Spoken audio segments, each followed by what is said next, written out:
নমস্কার, জয় মাতারা। যদি কোনো জাতক জাতিকাদের হাতের শুক্র স্থানটি যদি শুভ থাকে, একটু উঁচু থাকে এবং সুদীর্ঘ শুক্ররেখা যদি মঙ্গলের ক্ষেত্র পর্যন্ত চলে যায় এবং শুক্রের স্থানে যদি এই ধরনের চতুর্ভুজ চিহ্ন থাকে বা বৃহস্পতির ক্ষেত্রে যদি এই ধরনের চতুর্ভুজ বা এখানে ক্রস চিহ্ন থাকে, তাহলে এটি অতীব শুভ।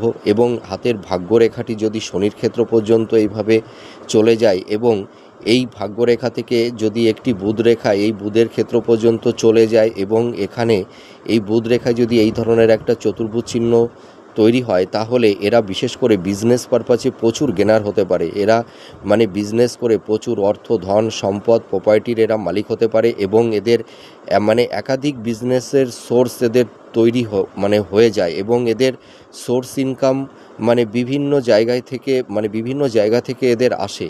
ঠিক আছে। আর এই ধরনের রেখা থাকলে সেই সব জাতক জাতিকাদের পারিবারিক সাংসারিক দাম্পত্য জীবন খুব সুখের হয় এবং এদের সাংসারিক জীবন খুব সুখের হয় এবং তাছাড়া দেখা যায় এরা ভাগ্যের ভীষণ সাপোর্ট পায়। তাছাড়া এরা খুব লাক্সারিয়াস একটা লাইফ ডিল করতে পারে।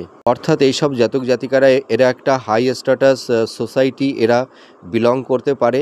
এরা ভীষণ ভাগ্যবান এবং ভাগ্যবতী হয়ে থাকে। আপনারা মিলিয়ে দেখুন এই প্রেডিকশানটি কতটা ম্যাচ করছে। নমস্কার, জয় মাতারা।